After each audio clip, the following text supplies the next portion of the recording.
Hello, everyone. Welcome. Please mute yourselves completely. Thank you so much. Please mute yourselves. Courtney, you mute yourself.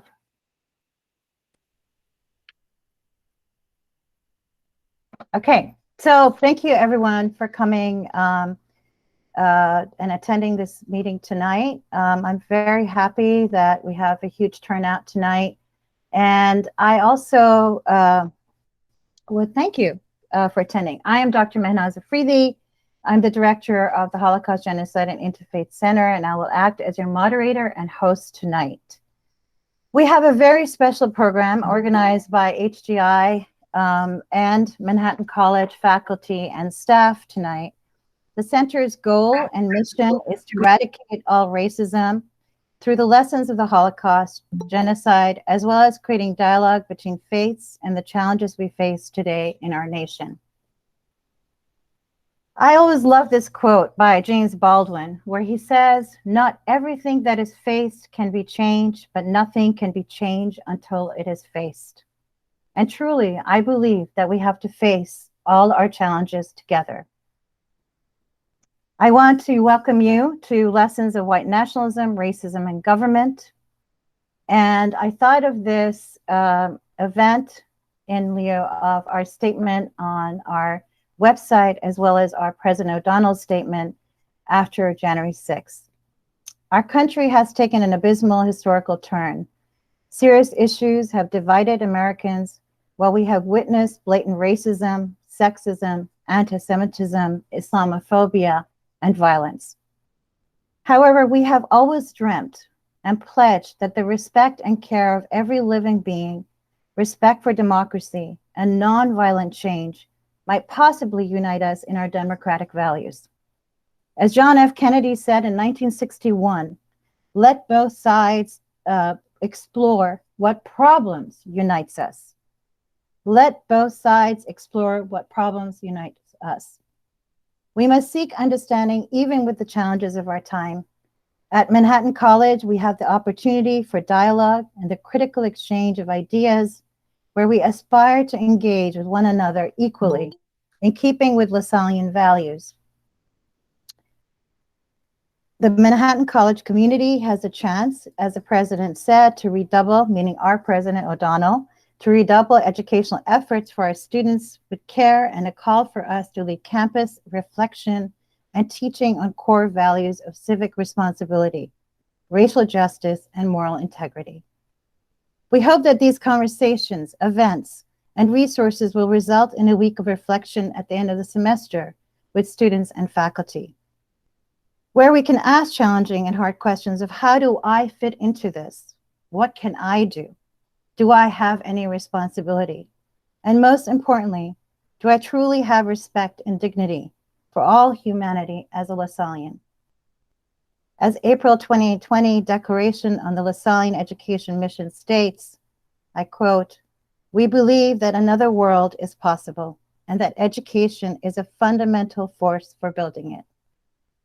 Our expert faculty tonight include from Manhattan College, Father Thomas Franks from Campus Ministry and Social Action, from Religious Studies, Reverend Dr. Courtney Bryant, and from History, Dr. Jeff Horn, and from Political Science, Dr. Jonathan Keller. We have also included student representatives to ask questions beforehand, to include student voices, and also to include the needs that our students have. Black Student Union, Muslim Student Association, Jewish Student Union, Peace and Justice, and Politics and Government. Our format is as following. Our speakers will speak for 5 to 7 minutes, starting with Father Thomas Franks, ending with Dr. Horn, and then Arlen Twiggs, the assistant to our center, will ask a couple of questions if time allots. Thank you, and be well.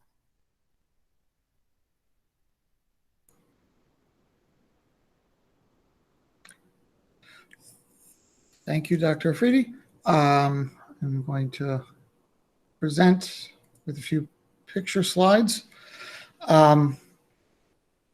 First, it's great to see so many here. saddened by the topic, but hopeful for the outcomes. And I want to speak from my background, my area in particular of Catholic and Catholic Christian response amidst white nationalism and racism. And delving right into it, the first picture you see there is a troubling one. This is one of the pro-Trump supporters, eventual rioters, praying just before they marched on January 6th. And I raise this as a first image to be mindful of the ways in which the church and church life has supported implicitly and explicitly the realities of white nationalism, racism. They can't be separated out, or to think that Christianity has simply quarantined its thought and action. There's ways in which the preaching, living, and action have, at their best, failed to challenge, and at their worst, supported structures of oppression that have to be really seen if they are to be changed. And you need only look really even at church assemblies, which are notably racially segregated in our country, to realize that there's a systemic issue at hand that people of faith need to acknowledge and work through. Along with the troubling nature of this image, another one more hopeful in my mind, from an ecumenical vigil that happened in Baltimore in June. Father Tom, are you presenting? Because we don't see an image. Oh, sorry about that. Thank you. I hit that button. Tab. There we go. Is that there now? Yes. Yeah, sorry about that. So this, the first image that I was mentioning from the prayer from the riot, and this, the second, this prayer vigil in Baltimore. And I look to the signs here and the demonstrators as a call to authentic faith, in contrast to that idea whereby congregations, assemblies, churches can support or condone this racism and violence. These two signs are pointing to what authentic faith is about. The first, that noting racism is a sin. There's a tendency, especially in Catholicism, to be focused solely on one moral issue, one element, be that abortion, gender issues, sexuality, to the lack of seeing and really living in this awareness that racism is a sin to be dealt with. The other, holding up the sign of thoughts, prayers, and action. Very easily, people have spoken of offering thoughts and prayers. Church officials, leaders can be good at praying, but there's a need for faith to involve and incorporate levels of action to change who we are and what we're about. So holding the two images together, being mindful of past and present injustices, violences in which churches have played a part in making these systems, these structures possible, but then also asking for change. I wish I could, as a Catholic priest, offer some guidance of what the U.S. bishops have said. Some have spoken out, thankfully, in response after January 6th, but there hasn't been enough. There is more of a need amongst the leadership. I do want to point to and look to some of the things that Pope Francis has said as some guidance and some elements that Catholics, Christians, people of all faith can take as action elements to address this racism. And there's 5 points in Pope Francis's work, presentations, and efforts. Firstly, the idea and the importance that all racism, all forms of racism, need to be fought. A powerful quote from Pope Francis 6 years ago. I wish to emphasize that the problem of intolerance must be confronted in all its forms, wherever any minority is persecuted and marginalized because of its convictions or identity. The well-being of society as a whole is endangered, and each one of us must feel affected. So having that willfulness in faith to act, to change, to speak out. Secondly, finding instruments of peace. He interestingly speaks of this in the context of sport. He himself a big soccer fan, mentioned amidst the World Cup in 2014, to athletes and to all the world, to win, we must overcome individualism, selfishness, all forms of racism, intolerance, and manipulation of people. One cannot be a self-centered player and experience success. Thirdly, the importance of addressing racism as it pertains to migrants here in the US notably. Folks may remember on campus, we were able to have, before this pandemic, Sister Norma joined us to speak of her mission and work, which Pope Francis has lifted up. In this area of migrants, Pope Francis has repeatedly said we need to pay attention to the influence of seeing the other as impacting policy. Fourthly, to really look at criminal justice systems to see how they have negatively impacted communities within the US, around the world, and to push back against scapegoatism, to realize that there's a tendency to stereotype and place all feelings of concern, fear, whatever it may be, onto, again, one of those others and interpreting them as the threat, rather than looking inward to oneself. Finally, he mentions this idea of embracing difference and seeing and really knowing that the most effective way to combat violence, to end this nationalism, to end racism, is to discover and accept the richness of the other, not to see them, not to see everyone as the same, but to know and live in diversity and its fruitfulness. Lastly, in closing my comments, I want to thank one of our Lasallian colleagues, Brother Ernest Miller from LaSalle University, in his recent article on responding to racism, a Lasallian dialogue and call to action. He offers this great sort of response to hearken back to those first images that I noted, that we need to be a prophetic people of hope. And he relied on that first drawing there, the prophet Zechariah, who in his time addressed the people, calling them to take inventory of themselves, their community, own wounds, own sins, own consequences, and then to have hope, to be able to transform ourselves, to transform the status quo, and to hold in balance that sense of optimism and challenge. So that's my initial thoughts, and thank you. Thank you so much. Courtney? Can everyone hear me? It's great. Okay. Make America great again.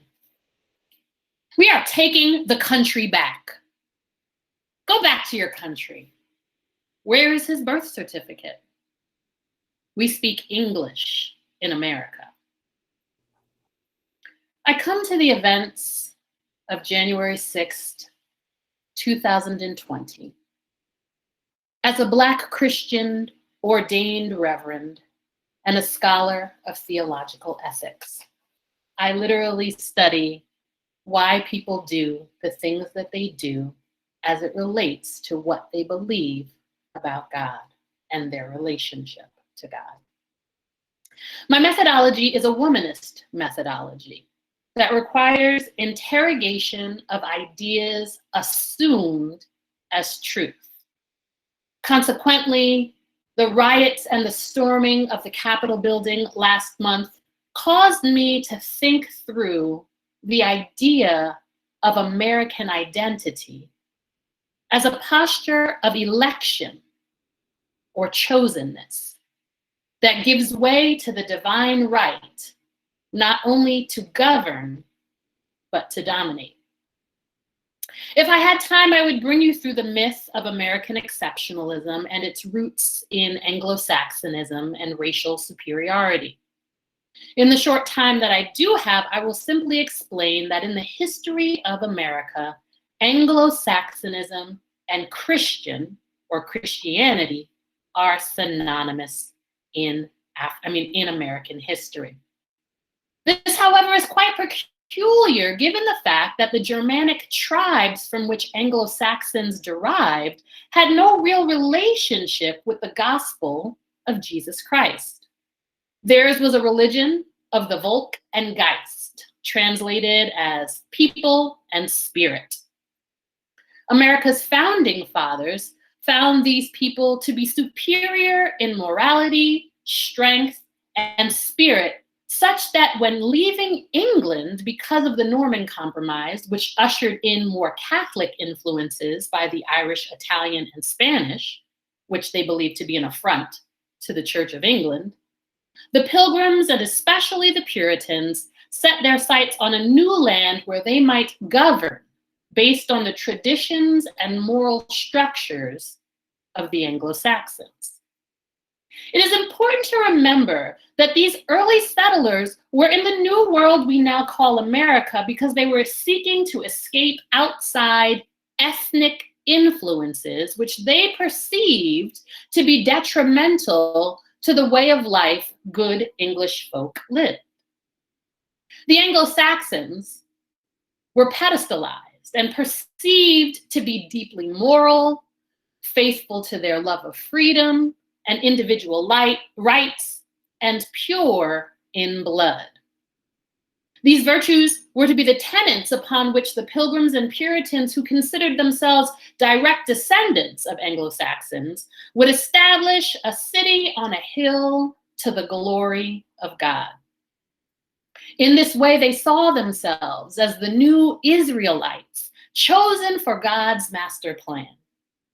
It is important to understand that for the early settlers and for some time after that, the Anglo-Saxon, as I said, was synonymous with a religious nation or a chosen nation.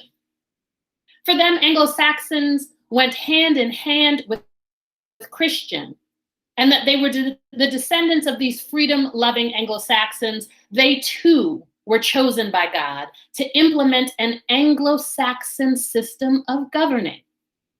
Interestingly, this was not about Christianity, but about spreading the sacred nature of Anglo-Saxonism.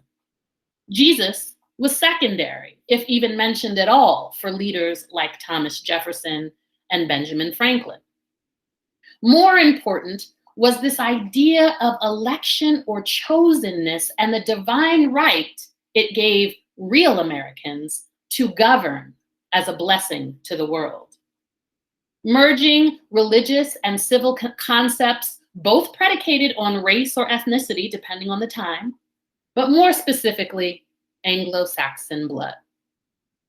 As time passes and there are an influx of immigrants, the standard of Anglo-Saxon blood mutates into white skin, an esteemed attribute of Anglo-Saxon biology. This is especially important after the Enlightenment and the devastating scientific and religious racism that institutionalizes white supremacy in the West. This, coupled with Christianity's dualistic nature of good versus evil and light versus dark, creates a sacred canopy or religious legitimation of the Anglo-Saxon myth of superior blood and morality. Immigrants and citizens who were phenotypically white, that is, they looked white or had white skin, were now grafted into the Anglo-Saxon culture through rituals of Christian baptism and adopting Anglo-Saxon culture and traditions as superior. The riots were the climax of a story years in the making.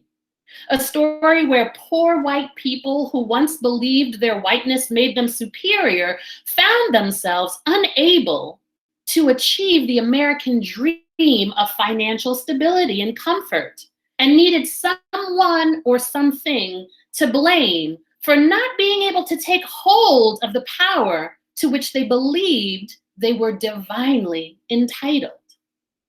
Our leaders stoked these fires as America's government looked out for corporations before people.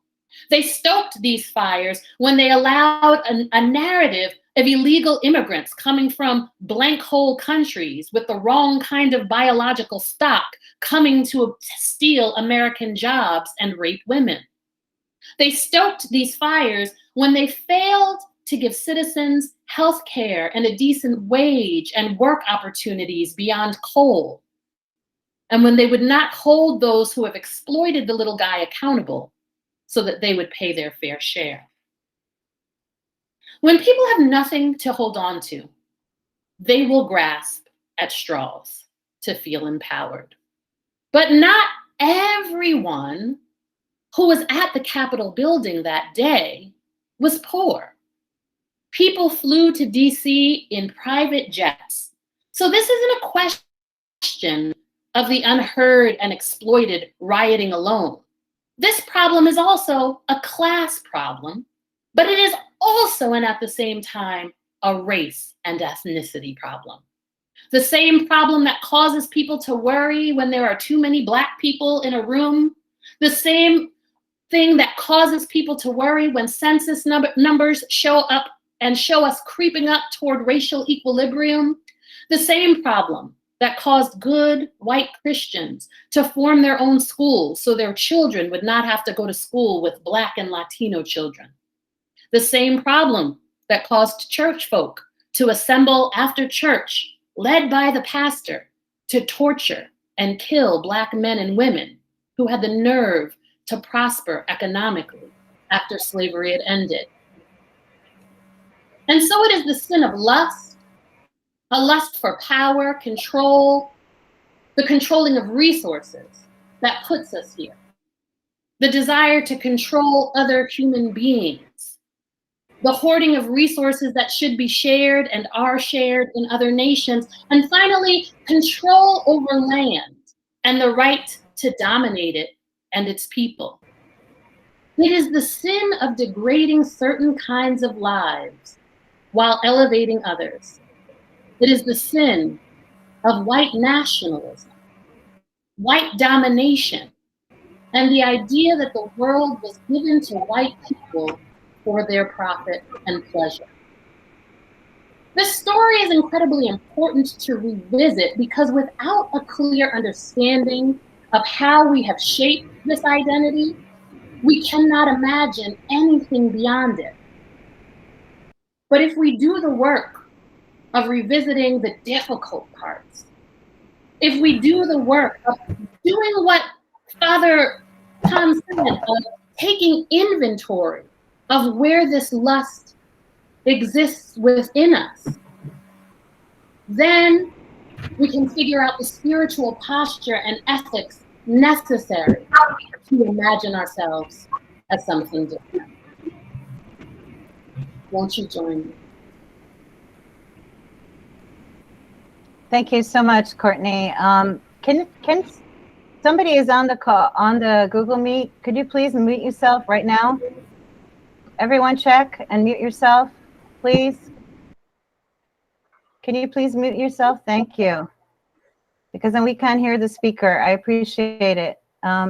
So without further ado, I would like to invite Jonathan Keller to come and present next. Thank you, Minaz. Can you guys hear me okay? Thank you, Courtney. I taught the model of Christian charity this morning, and you did a much better job than I did, so thank you for embarrassing me.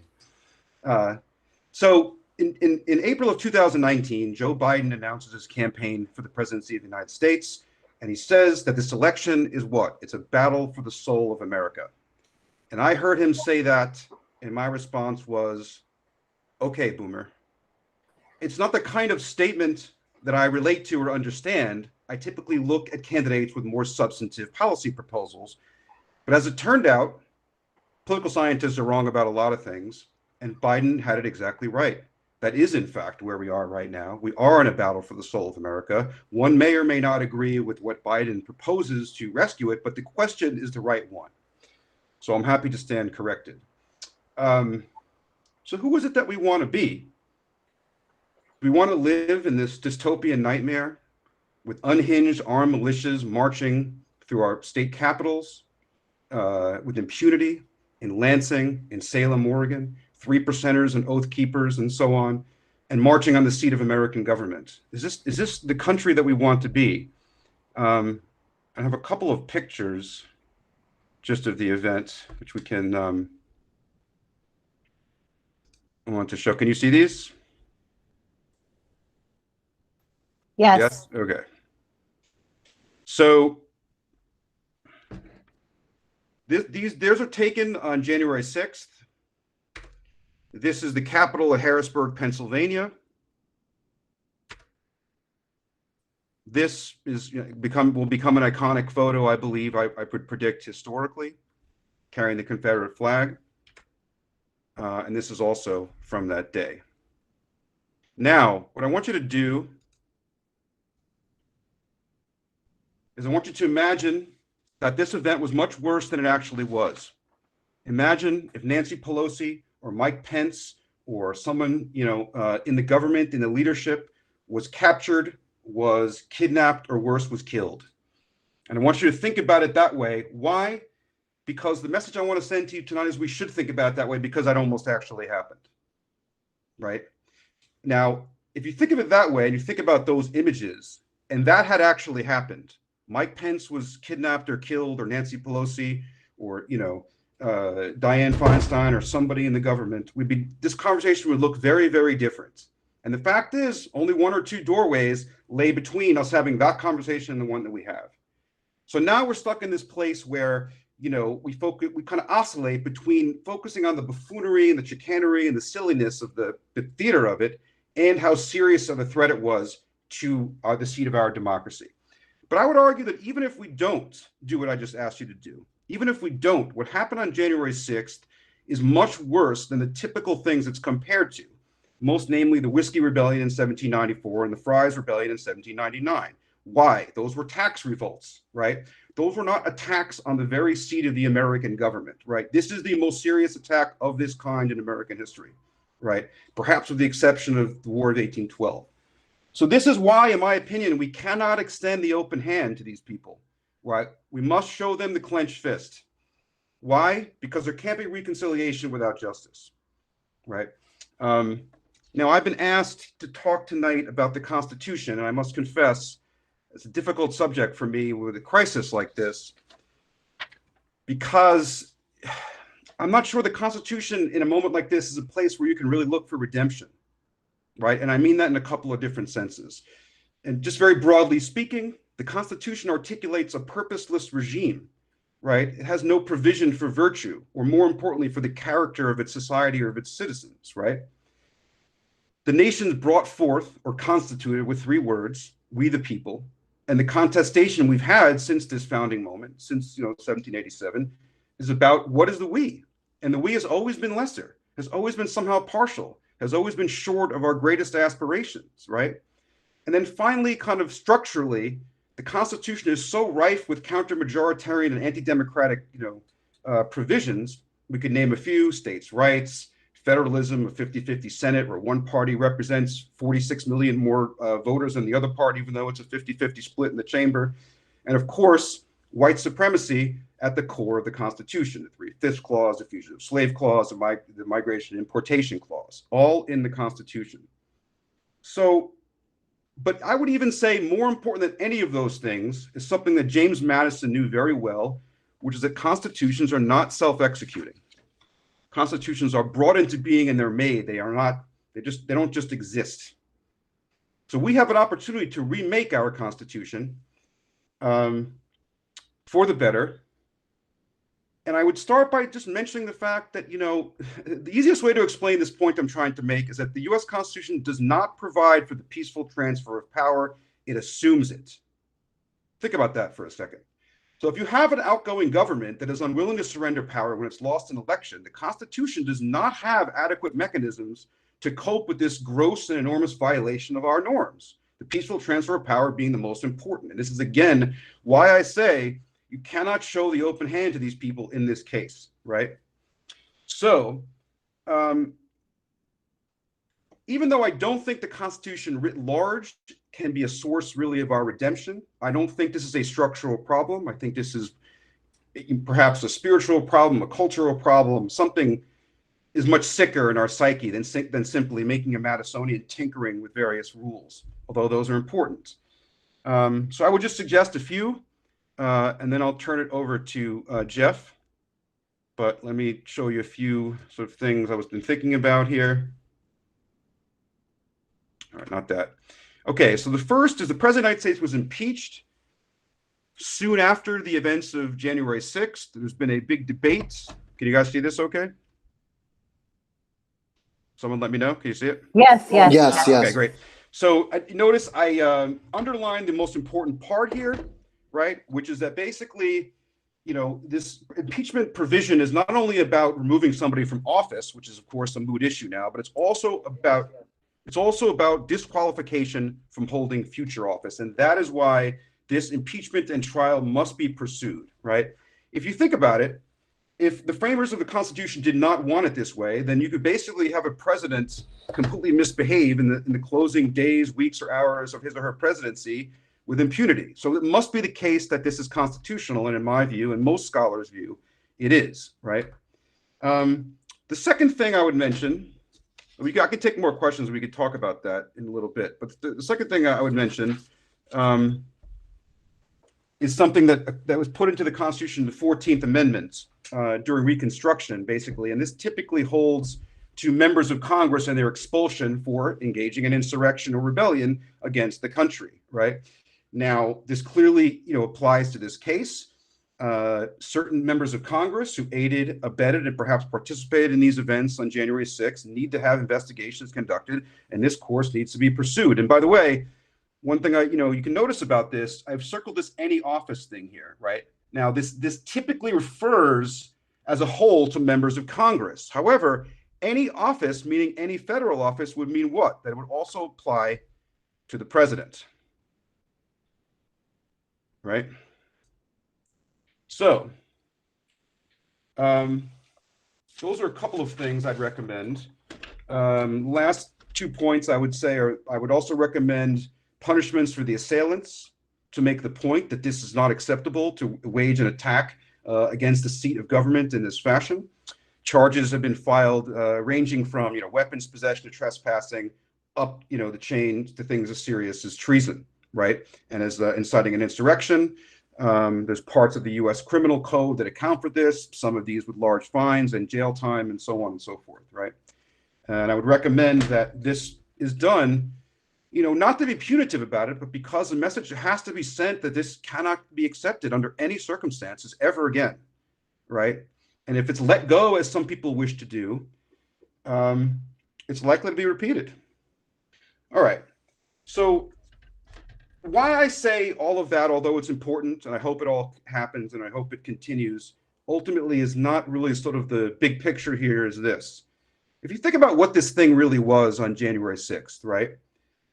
You had millions and millions of Americans, right, that were the victims of probably the worst grift in American history, that were convinced over social media, misinformation, weeks of pumping this vile material into their, news bloodstreams, right, at this largely ceremonial event where the vice president is supposed to preside and open the electoral votes and announce them, right, could somehow be this moment in which the results of the election could be overturned is a pure fiction.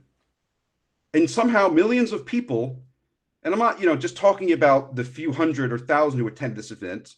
I'm saying that most people are aspirational and won't do things like that, but it's undeniable that numbers of people who believe that this really was an event which the Vice President of the United States could open the boxes or do something with them or what have you, throw them out, take out alternate slates of electors is alarmingly high in the millions, I would say.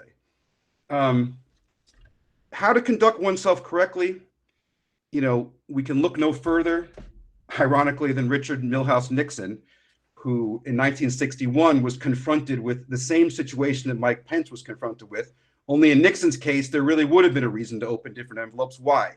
Because the newly admitted state of Hawaii had submitted alternate slates of electors, right, to the Congress, and Nixon, the sitting vice president who lost the election in 1960, was not having it and said no. Now think about that. In this case, there were no alternate slates of electors. There was nothing that Mike Pence could do, even if he wanted to. I don't think he would have wanted to anyway, but if he could, Nixon had alternate slates of electors that were presented to him, and he refused to allow the proceeding to go forward, right? Now, fast forward to the events of January 6th, 3 hours after these people almost died, 140 congressmen, which is 2/3 of the caucus of Republicans, and 14 Republican senators voted to nullify the results of the election, and by extension, to prevent the peaceful transfer of power. If that isn't sedition, I really don't know what is.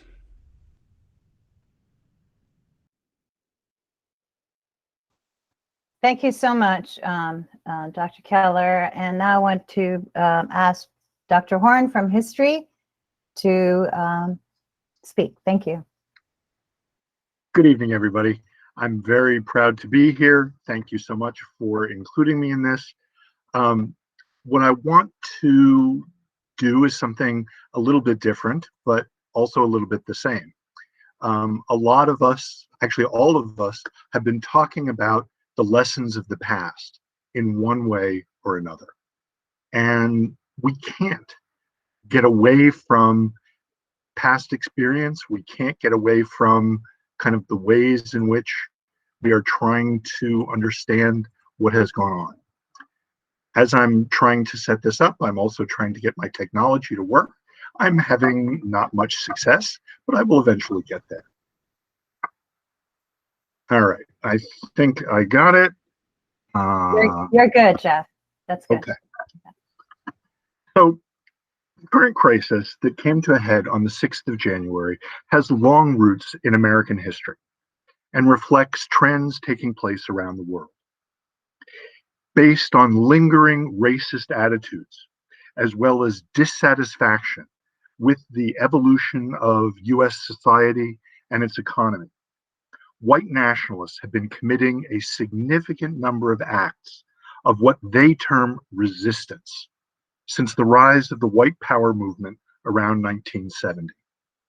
But as this image that I'm showing you suggests, white power has been a major political force for a very long time.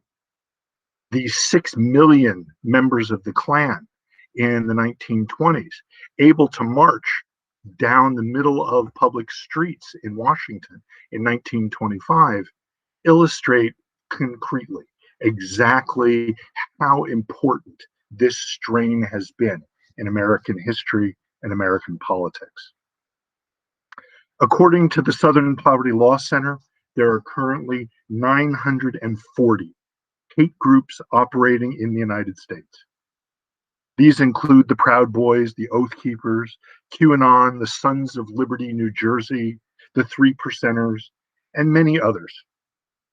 They have gotten together to actively deny the validity of the election results, explained so well by Dr. Keller, to spread racist and white nationalist propaganda and conspiracy theories, for which Professor Bryant has given us such wonderful background. And they sought to ensure that President Trump remained in office by taking over the Capitol and violating the Constitution. I chose a different version of this iconic photograph. It's so powerful, it's hard not to show it. So I think that Professor Keller is right. We will be seeing this and similar photos for a very long time. Racist, white nationalist, anti-Semitic, anti-Muslim, anti-Black, anti-immigration, neo-Nazi, pro-Confederacy groups have always had a significant amount of overlap in their ideas, in their practices, and in their membership. But what really brought them together was the Unite the Right rally organized by white supremacists in Charlottesville, Virginia in August 2017. This rally I'm sorry, I realize I should have shown that one before, just to remind you of the kind of rhetoric we're talking about. The Camp Auschwitz image in particular kind of needs to be brought forth. But the Unite Right rally in Charlottesville, Virginia, brought together the different strands of hate groups that sometimes competed, sometimes worked together. That event, which led to 3 deaths and about 35 injuries, was defended by President Trump, helping to fertilize the seeds that sprouted last month in Washington, D.C. There is also a direct ideological connection between a 1992 confrontation between the FBI and the Aryan Nation at Ruby Ridge, Idaho, as well as a 1993 clash between federal agents and an anti-government, anti-tax group in Waco, Texas. The link can be glimpsed through Timothy Mcveigh. Timothy Mcveigh was a Gulf War veteran who decided to use a truck bomb to destroy the Murrah Federal Building in Oklahoma City on April 19th, 1995. This destructive attack killed 168. In prison, Mcveigh allowed himself to be interviewed several times, and what he said was that his inspiration for attacking federal property, for killing these federal employees, was Waco, Ruby Ridge, federal taxes brought up by Professor Keller, and racist tracts that portrayed people of color and immigrants as existential threats. And that these existential threats were to what he called true patriots, by which he meant white Christian Americans. Mcveigh was hoping to inspire like-minded people to rise up and seize control of the US government. Where did this come from? It's always been part of American political culture, but it got a massive assistance when the Federal Communication Commission eliminated the Fairness Doctrine in 1987. In other words, the federal government said, you no longer have to give equal time, or at least some time, to different views. You're allowed to just say whatever you want and no checks, no responsibility. This allowed the rise of right-wing radio, as well as its heir, the social media platforms where contemporary groups recruit and where the events of the 6th of January were planned. Now, I don't have the time to go through the full genealogy of these movements, but it's worth noting that in June 2020, the Department of Homeland Security asserted that, quote, anarchist and anti-government extremists pose the most significant threat against law enforcement because their belief that their liberties are being taken away by the perceived unconstitutional or otherwise illegitimate actions of government officials or law enforcement, end quote. Despite the fact that this was the official recommendation of the Department of Homeland Security, Brian Murphy, a high-ranking whistleblower in that department, reported in September 2020 that he and his colleagues were ordered to downplay this danger in favor of talking about the threat of left-wing Antifa or anti-fascists. So they were attempting to kind of blow smoke on what was going on and shift responsibility. The documented complicity of certain US government officials at all levels has allowed these groups to grow and to act largely with impunity. No wonder some of those who acted on the 6th of January thought that President Trump and other elected officials supported what they were doing. Investigators are still unraveling the precise role played by elected officials and the Trump administration. Professor Keller has given us some ideas about kind of how we might think about what their findings might be. As we saw in the security setup for President Biden's inauguration, the threat of either organized or terrorist violence by these groups remains. And once again, according to the most recent warning issued by the Department of Homeland Security, the threat of this kind of violence is only supposed to grow in the next few years. Nor should we believe, however, that such attitudes or similar infiltration of the government is confined to the United States. The spread of racist, white nationalists, as well as people who kind of follow in their wake, has been mirrored abroad.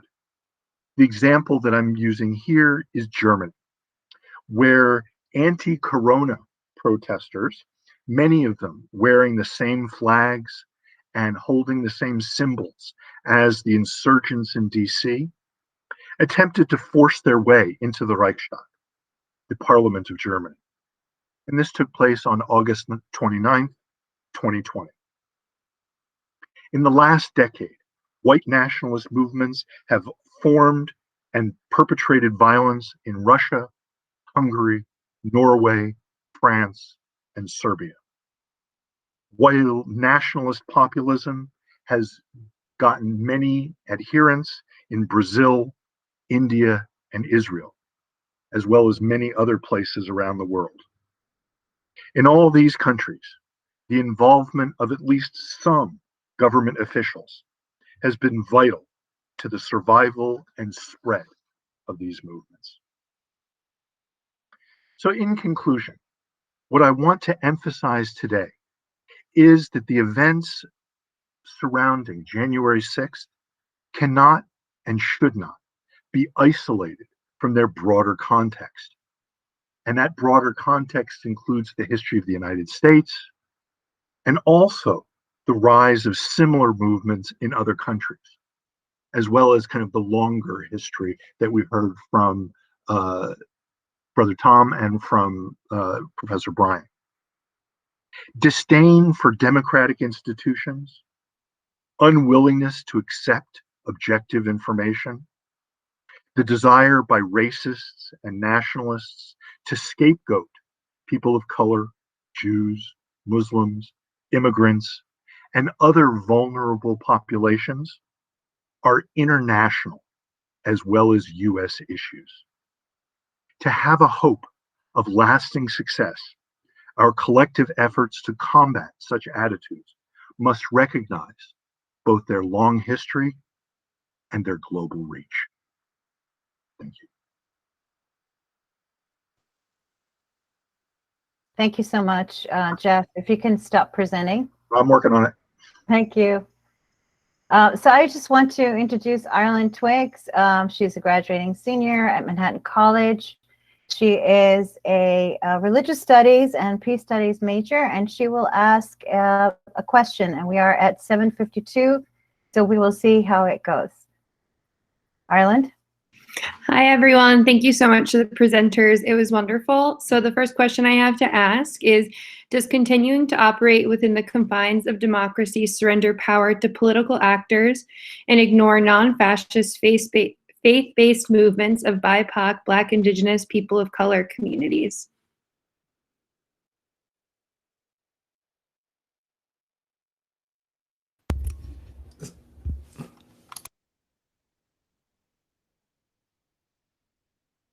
Courtney, or she there? Can you repeat that question? Yes. So does continuing to operate within the confines of democracy surrender power to political actors and ignore non-fascist faith-based movements of BIPOC communities? And I can also copy and paste it into the chat. So I actually submitted that question, and it must have gotten lost in translation. So I'll read it again. There's actually two separate questions. So it's, what role does Christianity play in justifying like nationalism or fascism play in validating white supremacy within white supremacist circles? And then how does that affect the viability of non-fascist faith-based movements of BIPOC communities? Thank you. I was confused for a second. Okay, so this is a really, really great question. And I think that I have touched upon it in my presentation. I'm not sure, were you here for that, Marshall? You were, okay, fantastic. So I think to some degree, we've already talked about how Christianity contributes to white nationalism. What we can also talk about is the fact that Christianity in a lot of ways has been complicit in white nationalism, particularly when we're talking about the Enlightenment tradition, and the ways that the world was turning away from religion, right? It's turning away from religion. It's more interested in the scientific method. It's more interested in empirical data. And so then along comes religious racism, right? To kind of keep Christianity sort of relevant.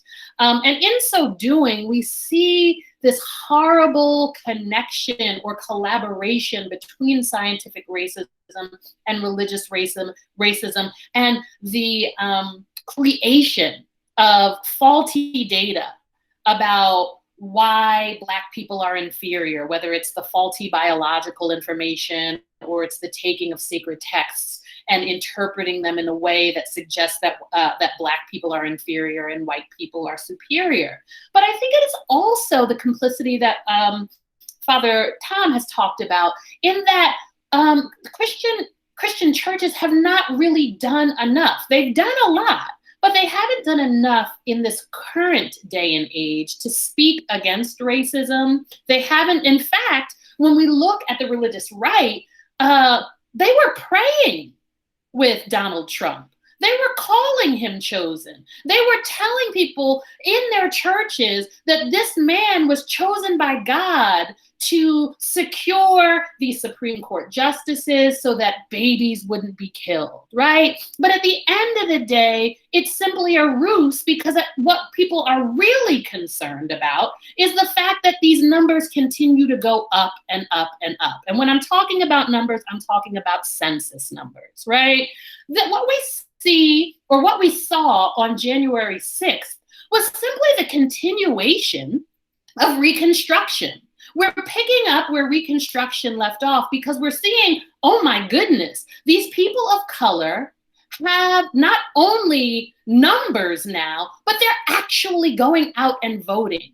And this voting is not being suppressed as it typically is, and it makes those with white nationalistic sensibilities very nervous, right? And so when they talk about we are going to take our country back, they're talking about or when they talk about the fact that there are illegal votes, they're talking about Black and brown votes repeatedly, over and over and over again. So what needs to happen is the church, universal, needs to not only speak up against white supremacy, but they also need to more appropriately educate Christians, not only about our history, but what's going on now, right? So that Christianity is not synonymous with whiteness, right? That means we need to change our iconography. It means that we need to change our church leaders, or at least make sure that there are more diverse church leaders available so that when I go to church, I can see me, right? We also need to make sure that our churches are more inclusive. Now, here it becomes a little difficult, because I often tell people, and I actually work at a church right now that is predominantly white, and they're always asking, well, how can we bring more Black congregants in? And the thing to remember is that church is one of the very last vestiges of safety for African Americans. So we don't always want to go to church with white people, because when we're at church, we finally let down our mask. We finally get to just be Black and be comfortable and worship in the ways that we see fit. So we have to begin to work on that culture on the outside, so that church is not the last vestige of safety and comfort for Black people, so that we might want to come and worship with white people. I know white people are always willing to worship with Black people. They're always trying to get Black people to come to church, but they want us to come to church and do church the same old way, right? In a very Western and white way. So part of it means that we need to take off some of our entitlement about how church should go, what church looks like, what church rituals look like. And in so doing, that may begin the smallest part of dealing with the church's or Christianity's complicity in white nationalism. So I'm just going to answer that first question, and then I'm going to chuck it to whoever might want to answer that second question. I hope I've answered it thoroughly enough for you, Marshall. Thank you, Courtney. I think we should move on to one more question and then maybe close up because we're all already up to 8 o'clock. Ireland, if you want to ask the second one. Yes, so the second question we have is, how can we foster unity while not sacrificing ideals when interacting with others with such opposing perspectives? And can there be some tools offered up to do that? Jeff or John, would you like to take that? I'll start. John, is that all right? Okay. That's a really important question and a really hard one, because at least in my experience, the fact of the matter is that you're only going to reach a certain amount. You can do your best to try to have dialogue. You can focus on empathy. Empathy, it seems to me, is the most significant thing that you can have when you're trying to understand how someone else thinks and the position that they have taken. It's a really hard thing in today's world where we are so locked into our perspectives and where we seem to not be willing to accept information that doesn't jibe with the visions that we have. Through empathy, we may be able to bridge some of that. Sometimes use of examples, particularly from history, about things that have worked before and things that haven't, can be relevant, particularly if it's a history that is shared rather than a history that is contested. There's not much that's shared, but there are certain things. You can also focus on listening.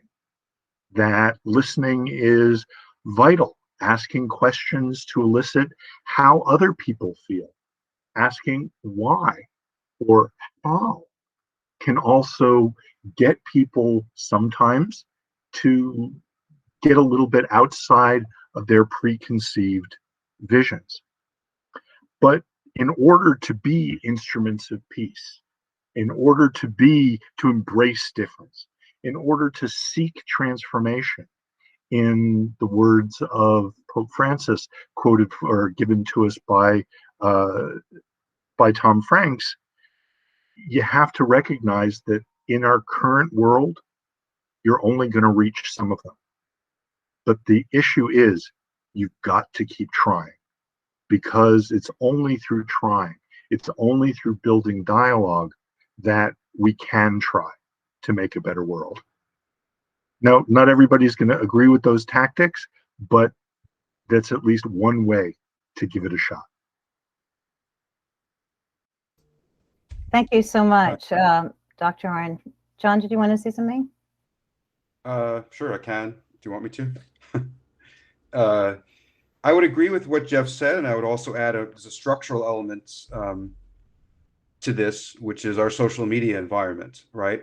America has a really unique obsession with its First Amendment, which really makes us distinct, and it's so ingrained in our political culture that we hardly ever imagine maybe that it's perhaps outmoded, right? I mean, the framers of the Constitution, passed the Bill of Rights, 1791, and they're thinking about an information system in which you have, pamphleteering and so on and so forth, and not, Twitter and TikTok and so on and so forth. So it's very possible that this toxicity that's amplified so dramatically now is something we might want to think about, because if you think about information being the kind of food, blood, and water that circulates through the body politic, I'm sure we would all agree that it's hardly nutritious materials that is entering most people's worlds at the current moment. So I would think about maybe it that way too. Okay, great. Can I jump in with one strategy? Because I know it was a little fiery a moment ago. I also want to talk about the importance of renunciation, because I think that very often we always look externally for the problem, And I think that in this moment, it's going to be incredibly important for all Americans to start thinking and doing that inventory, as Father Tom said at the very beginning. How are you participating in the mechanisms that made this come to pass? How do you participate politically? How do you participate religiously? How do you participate socially? What ideologies do you hold fast to that you know it's time to let go of? And then in addition to that, rather than going to someone else, right? Start at home, because there are people in your own homes who have some faulty ideologies that need to be challenged. A lot of the reason that what happened is because no one said no. No one said that's enough. And because of that, we were extremely complicit. There was a lack of civility. There was a lack of civility in discourse. There was a lack of people doing their job as leaders. And many of us just said, oh, it'll fall by the wayside. Oh, he'll never become president. Oh, they'll never do this. Oh, they'll never do that. Meanwhile, I feel like a lot of African-American people saw the writing on the wall, particularly on the news, and were repeatedly saying, look, we're seeing this, we know how this ends, and it felt like nobody would listen. And so we need to begin to interrogate why that is, why some voices are perceived as credible and why other voices are not, and how what you believe and the ways that you operate contribute to that kind of culture. And then we need to renounce them. Renounce them. In the Christian tradition, renunciation or repentance of sin is an important aspect of the process of finding redemption. But if we're never willing to confess what our part is and turn from it, then redemption can never come to pass. Okay, thank you, everybody. It's 8:05 and I see people are leaving, but I just want to say, I mean, Courtney and Jeff and John and Father Thomas, thank you so much for doing this. And, you know, it's like what I started with this, Courtney, right along the lines that you're asking the question is, where can we ask challenging and hard questions of how do I fit into this? What can I do? Do I have any responsibility? And most importantly, do I truly have respect and dignity for all humanity as a Lasallian? And I think when we do have a week of reflection, and I know some of you may have lots of questions and lots of things to say, that perhaps we can bring those questions to that moment and time where we can sit together and talk at length about how do we reflect on this? What does this mean? Or do I even understand what happened on January 6th? And I think these are all valid questions. So thank you so much for joining the Holocaust, Genocide, and Interfaith Education Center. I want to announce, and I'm going to put it in chat, that Religious Studies, the department I belong to, is going to have the fabulous Sean Copeland, the Judith Plasko Lecture on Women and Religion, on February 17th at 7 o'clock. And for more information, you can go to my website or you can look at our own information. So I hope you will join us. We have lots of events at Manhattan College. As Dr. O'Donnell said, that it is our civic responsibility to keep talking, to keep acting, to keep loving, and to keep healing. Thank you so much. Okay, whatever. Bye. And thank you, Dr. Thank you Freedy, so for much. organizing. Thank you. Yeah. Thank you. This was great. So much. Thank you. Thank you. Thank you. Thank Thank you. you. Have a nice day. Thank you. Thank you. Have a nice day. Thank you. Thank you. Assalamu alaikum. Thank you. Walaikum salam. Thank you.